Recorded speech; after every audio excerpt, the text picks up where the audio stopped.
Bonjour à tous. J'avais envie de faire cette vidéo parce que on entend énormément de messages en ce moment sur qui nous mettent un petit peu dans le doute. Mashiach va venir, Mashiach vient pas. On a trouvé un remède contre le coronavirus, on l'a pas trouvé, on l'a pas testé, on sait pas. Tout le monde est dans le brouillard le plus absolu.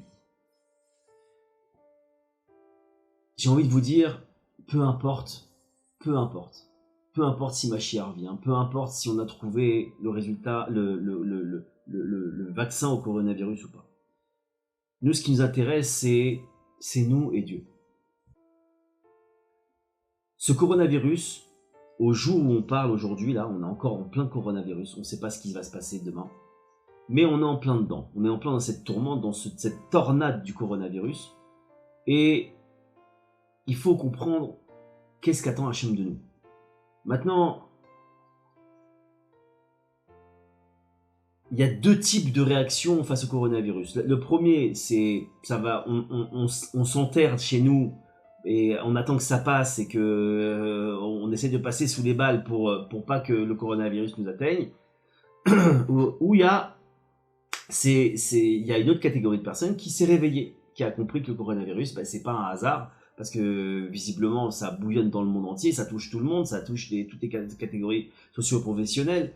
On voit que même les hauts placés sont touchés par ça. Donc les pauvres, les riches, les jeunes, les moins jeunes, il y a pas de statistiques. Personne ne maîtrise, les gouvernements ne maîtrisent pas, les scientifiques ne maîtrisent pas. Donc au Hachem, on voit que là, on voit véritablement la main d'Hachem.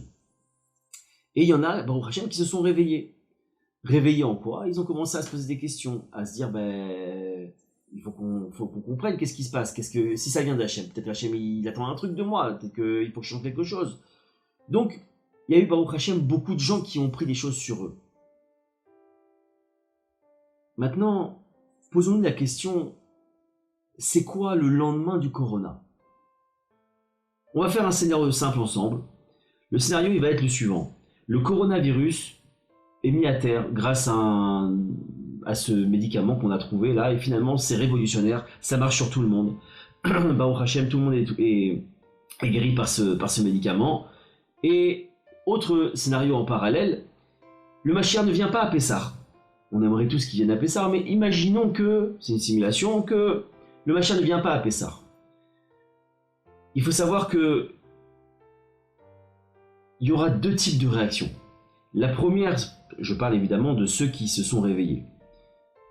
Chez ceux qui se sont réveillés, il y aura deux types de réactions. La première, ce sera de se dire, ça y est, la tempête est passée, on reprend le train-train quotidien, je me suis engagé dans certains trucs, bon, grâce à Dieu, ça va mieux, le corona est vaincu, bon, il n'y a pas Mashiach, donc ça va, on va pas devoir rendre des comptes, ça va aller, et train-train, métro, boulot, dodo, on reprend. L'autre réaction, ça va être de se poser la question, qu'est-ce que je fais avec ce tremplin que j'ai vécu grâce au coronavirus? Le type, il faisait pas Shabbat, il a pris sur lui de faire Shabbat, une femme, elle se couvrait pas la tête par exemple, elle essayait de se couvrir la tête, ne serait-ce que même une fois par semaine, je sais pas. Je vais vous parler franchement. Il est certain que s'il y a un après-corona, Hachem nous attendra à ce moment-là. Pas comme un prédateur qui veut fondre sur sa proie.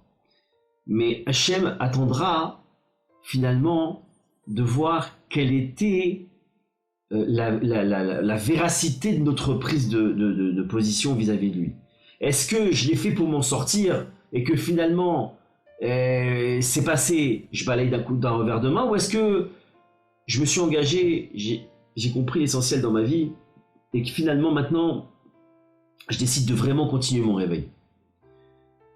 Mais c'est cette fameuse blague où il y a un type qui cherche une place comme ça de parking, et qu'il est là, et il cherche pour se garer, il cherche la place, il trouve pas, et il sort de sa fenêtre comme ça, et puis il dit Hachem, si tu me trouves une place, je fais Shabbat. Au moment où il finit sa phrase, hop, il y a une voiture à côté de lui qui se libère. Qu'est-ce qu'il fait? Il lève la main vers Hachem, il dit non, laisse tomber, c'est bon, j'ai trouvé. C'est exactement le même principe. Est-ce que on sera ce type qui dit à Hachem laisse tomber en se cachant, en se voilant sur le fait que c'est Hachem qui a tout organisé finalement, même cette fin de coronavirus, et que ce réveil-là, il était orchestré par Hachem, il attendait ce réveil-là, ou est-ce qu'on va se dire non, c'est bon, je balaye d'un revers de main. Comprenez bien que il y a deux façons de servir Hachem. Il y a deux moteurs qui font avancer l'homme dans le service d'Hachem. Le premier moteur par lequel tout se passe, on est tous passés par là, c'est le moteur de la crainte. Pour le coup, on voit que ceux qui se sont entre guillemets engagés vers la voie de la tchouva, pourquoi ils l'ont fait? Parce qu'ils ont eu peur il y en a qui ont eu peur de mourir. Il y en a qui se sont dit ça va être l'échappatoire parce que il y a un Dieu, je le sais, mais je savais pas comment. Donc visiblement quand on prend certains trucs sur nous, ça marche. J'ai vu des vidéos, donc ils ont tenté le truc et puis ils ont pris des choses et puis Baruch Hashem, ça va, ils s'en sont sortis. Donc ceux-là, mais ça a été le stimuli, ça a été la crainte.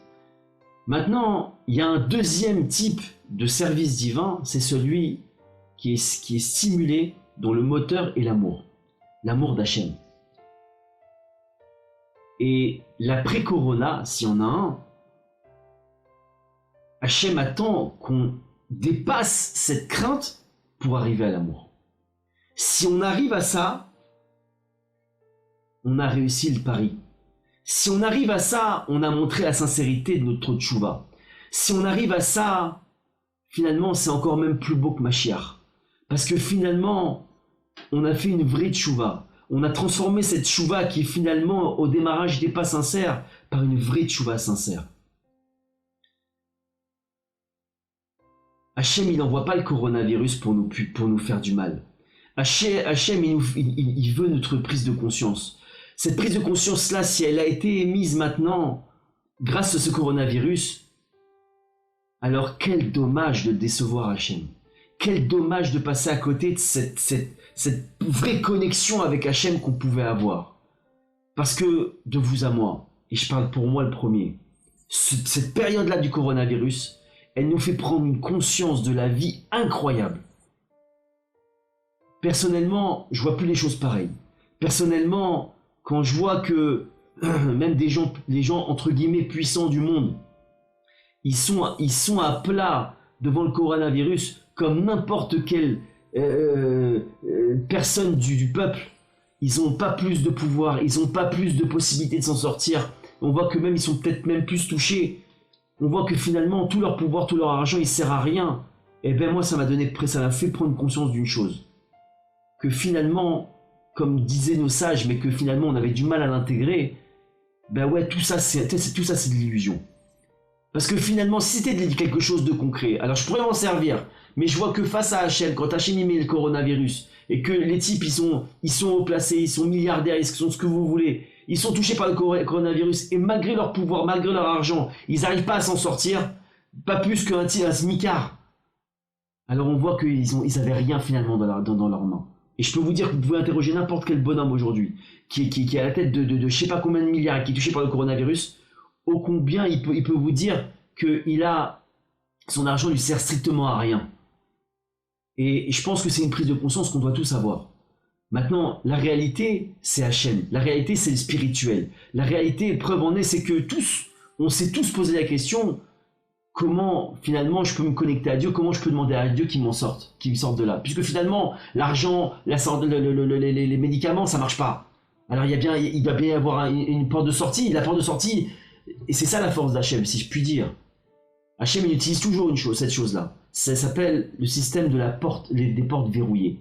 Vous verrez que dans vos vies, faites l'analyse. À chaque fois que vous avez eu des moments, quand Hachem veut vraiment se montrer à vous, vous verrez qu'il ferme toutes les portes la plupart du temps, sauf une. C'est pour vous montrer le bon chemin.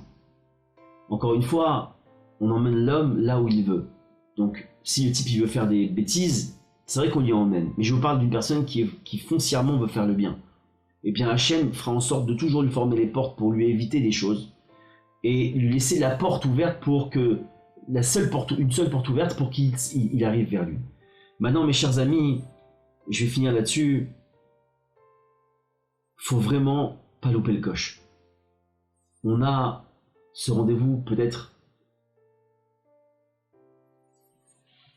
que de toute notre vie, on n'aura pas un rendez-vous comme ça pour montrer notre sincérité, notre amour pour Hachem.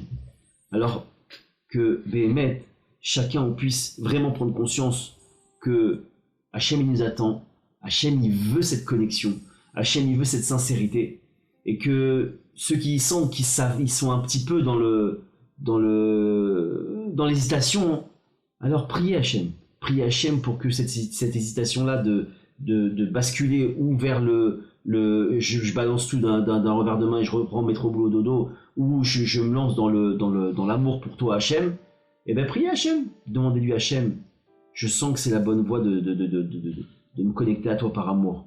Mais il y a Serrara, il y a la société, il y a tout ça qui me fait peur, comment je vais m'en sortir, et vous verrez que Hachem vous tendra la main et vous aidera. Bezrat Hachem, qu'on puisse prendre la bonne décision, l'amour vers Hachem, Amen Ken Yiratzon.